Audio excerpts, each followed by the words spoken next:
tal? Bienvenido a La Aventura, podcast de libros y lectura. Yo soy Bosco, este es el episodio 257 y en esta ocasión hablaremos de La empleada doméstica, de Freida McFadden. Acompáñame para conocer de qué trata este libro, así como qué tiene de bueno y de malo. Comencemos.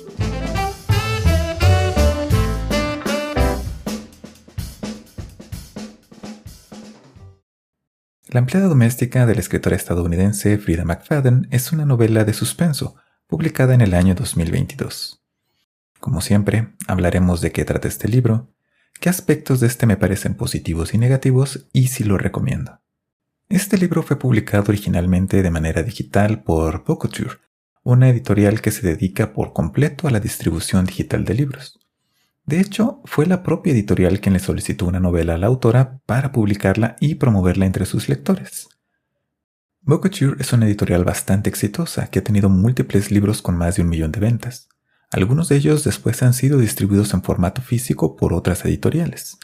Así que ser publicada por esta editorial es una muy buena oportunidad. McFadden envió una novela que había escrito en el 2019 que sintió que era más oscura que el resto de sus libros, y esa es, precisamente, La empleada doméstica. Fue un éxito instantáneo. Muy pronto se volvió el libro más vendido del año de la editorial. La autora después llegó a un acuerdo para distribuirlo en formato impreso, donde también se vendió una barbaridad. Al momento de grabar este episodio es el libro más vendido en la historia de Bookouture y, por supuesto, de la autora, con alrededor de 3.5 millones de ejemplares vendidos. Además, ya tiene 2 secuelas y una adaptación al cine que se estrenó en diciembre del 2025, a la cual parece que también le está yendo bastante bien en la taquilla. Quizás te sorprenda un poco saber que del 2022 al 2025 la autora ya ha escrito 2 secuelas, pero es más o menos su ritmo de escritura. Desde el 2013 al 2022, cuando se lanzó La empleada doméstica, McFadden había publicado, si no me fallan mis cuentas, 13 libros. Que no es lo mismo que decir que había escrito 13 libros en esos 9 años. Son solo los libros que se publicaron. Porque del 2022 a este momento, diciembre del 2025, ha publicado otros 13 libros. Seguramente algunos son libros que no habían encontrado editorial, pero ahora que ya es una escritora de superventas, pues es más fácil que alguien se anime a distribuirlos. Algo muy de nuestros tiempos es que la empleada doméstica debe una parte importante de su éxito a la publicidad de boca en boca, principalmente a través de redes sociales y más específicamente a TikTok. Esto cada vez más se vuelve la norma para que libros que no han sido publicados por editoriales grandes encuentren su público y quizás tengan mucho éxito. Tanto que incluso autoras y autores han dedicado más tiempo a lograr una presencia en redes sociales y volverse virales que en escribir buenos libros. Hay varios casos de personas que pasan más tiempo tratando de que la gente los siga en las redes, que parece que eso es lo que les interesa más que en lugar de escribir algo. Pero eso no quita que esta sea una historia de éxito para Freida McFadden, que, curiosamente, este es un seudónimo. McFadden, en su vida diaria, es graduada de medicina, además de que estudió matemáticas en Harvard. Lo cual puede explicar que quiera separar su vida personal de su vida como escritora, pues tanto la medicina como las matemáticas no son campos profesionales donde luce muy prestigioso escribir novelas de suspenso con tramas sensacionales.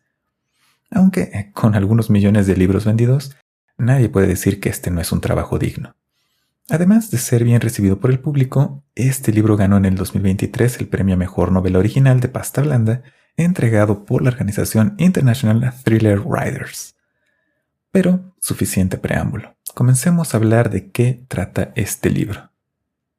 Nuestra historia inicia con un par de detectives de la policía de Nueva York que están investigando una casa en la que han encontrado un cadáver en el ático. Se encuentran interrogando a la persona que ha reportado el cadáver, y al parecer sospechan fuertemente que es quien la ha asesinado, aunque no tienen mucho tiempo para concentrarse en eso, porque han encontrado algo perturbador en el ático. Nos remontamos entonces a 3 meses en el pasado y conocemos a Millie, nuestra narradora. Millie es una joven mujer que está siendo entrevistada para un trabajo como empleada doméstica de planta en una lujosa casa de Long Island, Nueva York. En esta casa vive la familia Winchester. Nina Winchester, la señora de la casa, parece que se está llevando una buena impresión de ella, lo cual es un alivio para Millie. Lleva un tiempo viviendo en su automóvil después de que perdió su último trabajo y está desesperada por cualquier empleo. Aunque, todo considerado, su último despido fue afortunado, porque la dejaron irse sin ponerse en contacto con su oficial de libertad condicional. Si lo hubieran hecho, hubiera regresado a la cárcel. Por eso Millie está bastante nerviosa y está haciendo todo lo posible para caerle bien a Nina. Conseguir un trabajo con antecedentes criminales no es nada fácil, así que su currículum es, digámoslo así, bastante creativo con respecto a su pasado y sus aptitudes. Es más, Millie hasta se ha puesto unos lentes falsos para parecer más seria y responsable. La paga anunciada es muy buena y le vendría extremadamente bien. Hasta ahora todo parece marchar a su favor.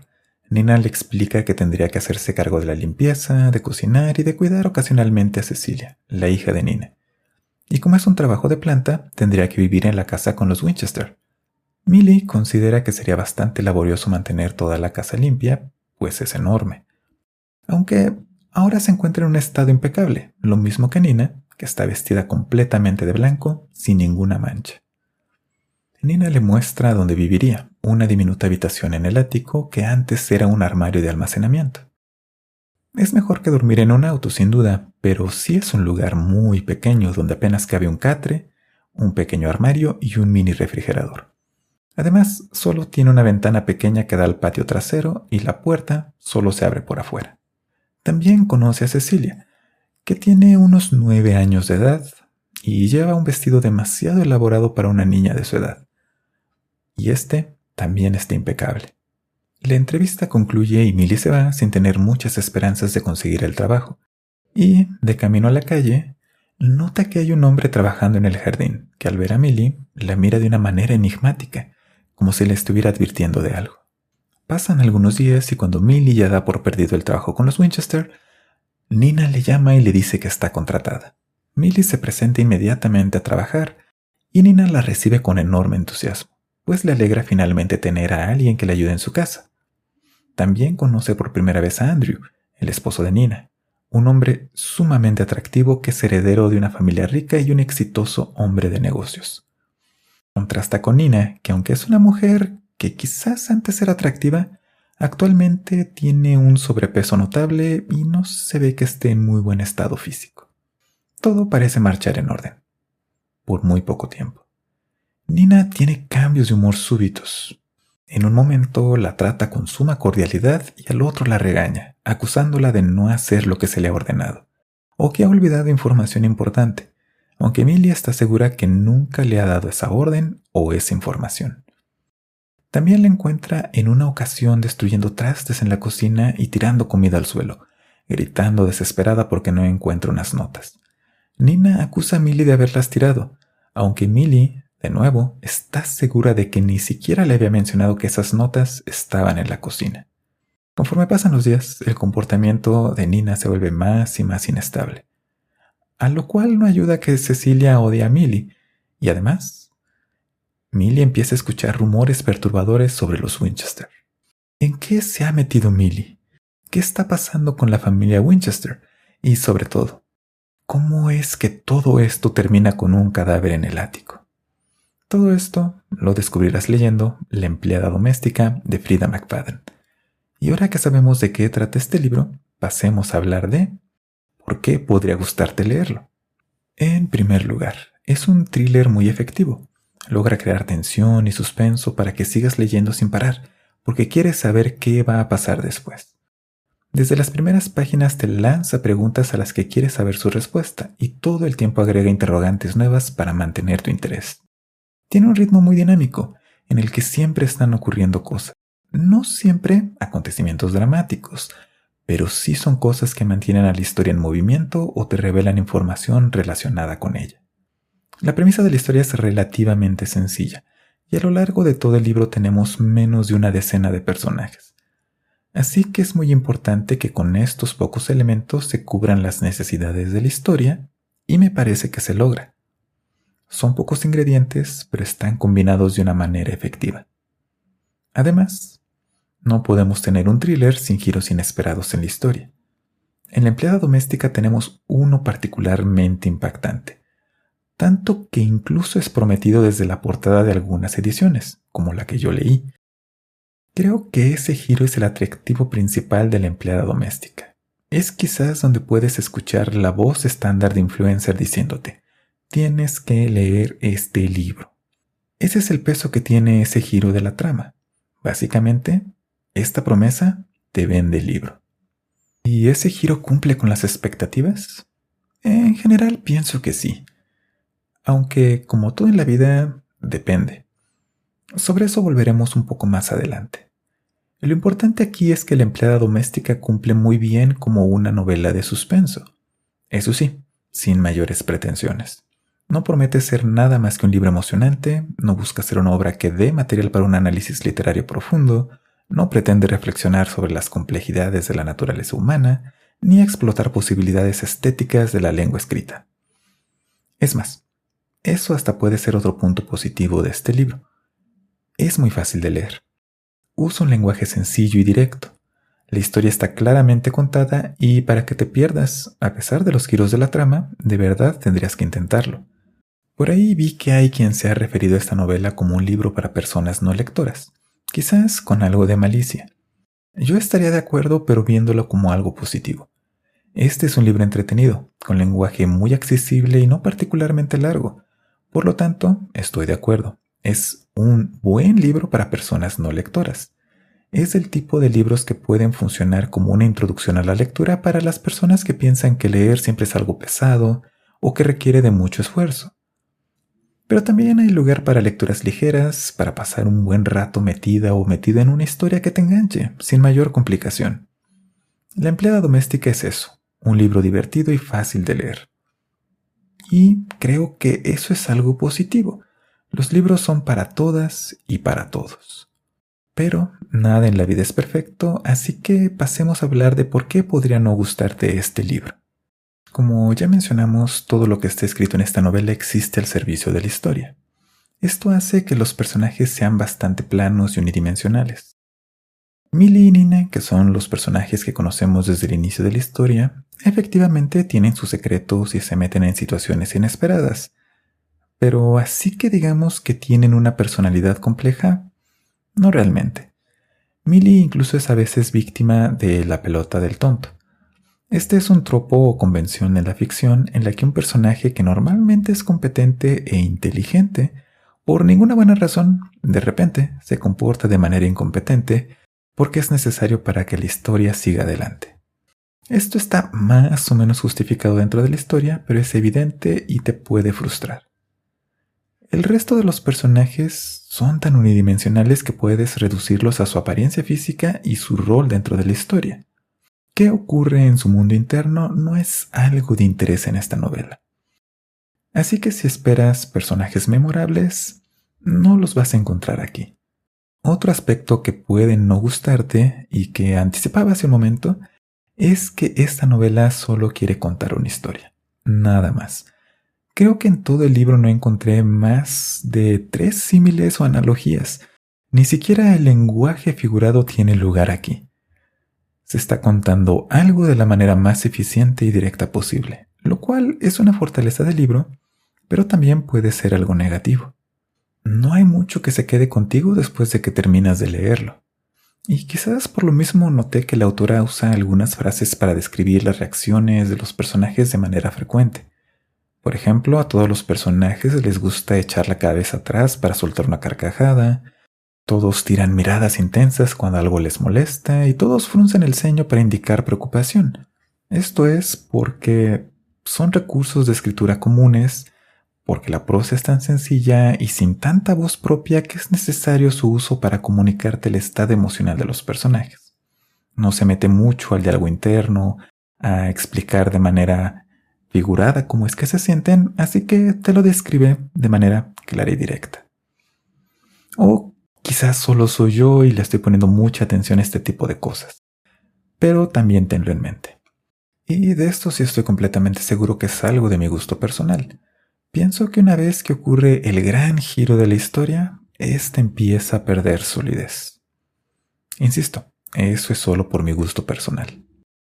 Pero eso sí, Se menciona tanto que este libro tiene un gran giro que puedes leerlo tratando de anticiparte a él, lo cual pienso que no es tan buena idea, porque puedes llegar a de verdad anticiparlo, lo cual le quita mucho del encanto a la historia.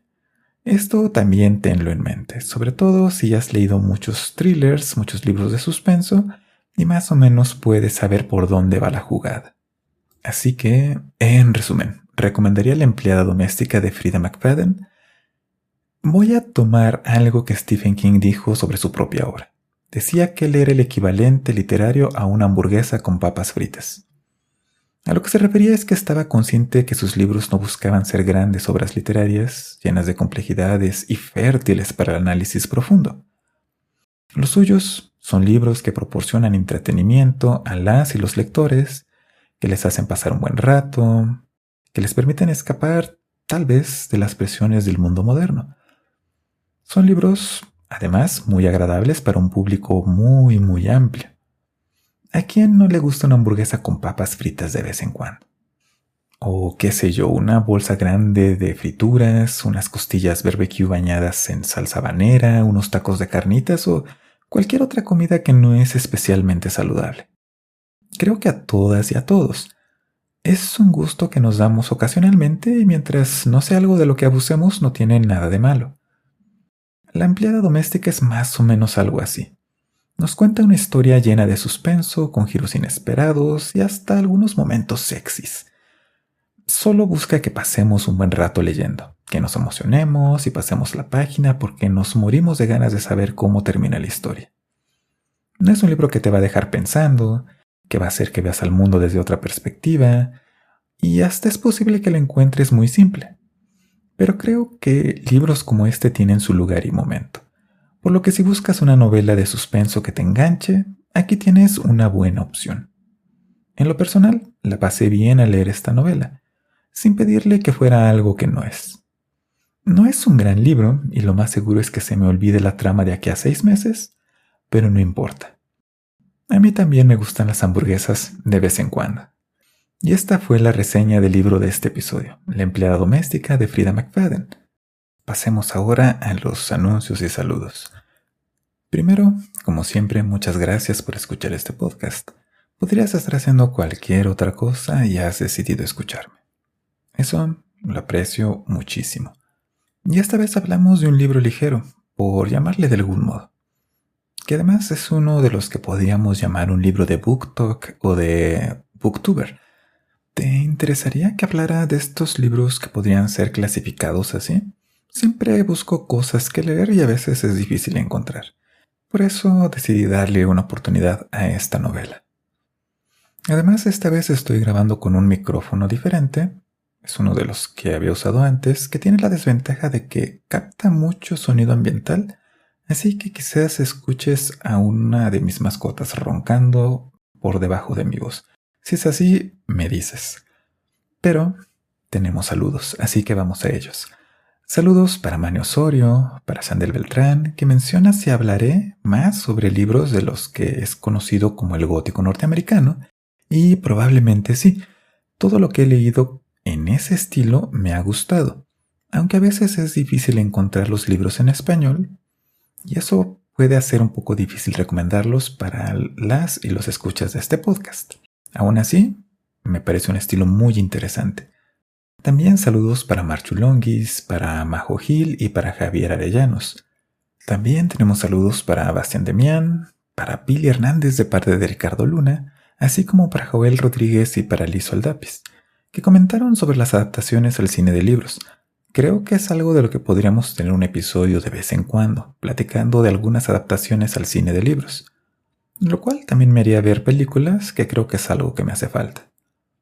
Mientras, recuerda que puedes visitar alaventura.net, donde están todos los episodios de este podcast, desde el primero hasta el más reciente.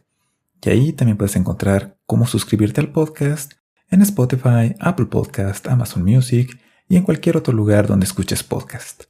Ahí también están los enlaces a las redes sociales del podcast: Facebook, X, Instagram y el correo electrónico por si quieres dejar algún comentario, pedir saludos o recomendar libros o cualquier otra cosa que se te ocurra. Todo está en alaventura.net.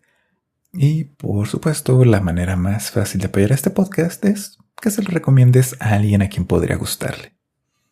Como lo platicamos en este episodio, la publicidad de boca en boca, por así llamarle, es muy efectiva. Ahora toca que pasemos a la segunda parte del episodio en el que platicaremos un poquito más sobre los temas de la empleada doméstica. Quizás incluyendo alguno que otro spoiler, así que escucha sabiendo que puedes arruinarte alguna parte de la sorpresa. La verdad es que no hay mucho que decir sobre la empleada doméstica. Bueno, podría hacer un resumen de la historia, que es de lo único que se puede hablar de esta novela, porque no hay personajes o temas con mucha profundidad. Sí hay algunas cosas que forman parte de la historia y que podríamos discutir, pero prácticamente todo lo que podríamos decir estaría fuera de lo que ocurre en el libro. Por ejemplo, la salud mental, un elemento central en la trama. También tenemos el abuso emocional, que es algo que sufren varios de los personajes. También tenemos unas situaciones de gaslighting y de malas prácticas de salud mental. Todos estos son temas relevantes y de gran importancia en el mundo real, pero dentro del libro son solo elementos que, como todo, están al servicio de la historia. Lo más que se dice de ellos es que están mal, que esas cosas pasen, es incorrecto y que no se debería hacer. Si le buscamos matices o alguna arista adicional, sinceramente tenemos que meterle cosas de nuestra cosecha porque no hay mucho más que decir, excepto que ayudan a construir una historia y una narrativa coherente. A lo mucho podrías cuestionar que el tema de la salud mental, por ejemplo, se trata de manera superficial y no muestra toda su complejidad, pero tampoco es algo que dentro de la historia sea de mucho interés. Al contrario, teniendo en cuenta que esta es una novela de suspenso, este tema está tocado con tanto tacto como podrías esperarte. Otras cosas que podrían ser temas y no llegan a serlo: lo difícil que es que las personas que salen de prisión se reintegren a la sociedad, que es el caso de Millie, pero de nuevo es un elemento para contar una historia y nada más. No hay ninguna postura en ninguna dirección y si queremos discutir este asunto, tenemos que hacerlo con referentes fuera de la historia. Otros más: la manera en que son percibidas las personas migrantes, la disparidad del ejercicio de poder en las relaciones de pareja, cómo es fácil evadir la ley cuando se tiene mucho dinero, o las dinámicas de que exista personal de servicio de tiempo completo. Todo eso existe en la novela, pero no se dice nada sobre ello. Está ahí y eso basta. Lo cual no tiene nada de malo. No es lo que quería hacer la autora y no es lo que el libro pretende. Pero al mismo tiempo, por ello puede ser que este libro sea poco memorable. Además, me ha dejado en una situación donde, para esta segunda parte del episodio, me siento con las manos vacías. De verdad que por más que busqué, no encontré algo dentro del libro para comentar en esta parte del podcast. Como ya dije, podría ser un resumen de la historia, pero lo que yo quiero con este podcast es motivarte a leer, que al platicarte de un libro logre que te den ganas de leerlo. Y para un libro como este, que mucho de su atractivo está en las sorpresas que ofrece, pues no quiero robarte del encanto de que las descubras por tu cuenta. Bueno, para que no sientas que te vas también con las manos vacías, ¿qué tal que quedamos en que esta novela nos deja una valiosa lección sobre no aceptar trabajos con auras siniestras? O no confiar en personas excesivamente ricas. Eso puede funcionar, pero esa es solo mi interpretación. A lo mejor estoy dejando pasar por alto muchas cosas. ¿Tú qué piensas? Y con esto llegamos al final de este episodio. Mientras nos encontramos de nuevo, cuídate, cuida de las personas cerca de ti. No olvides que eres una persona sumamente especial, no importa lo que nadie diga. Y nos vemos en la próxima.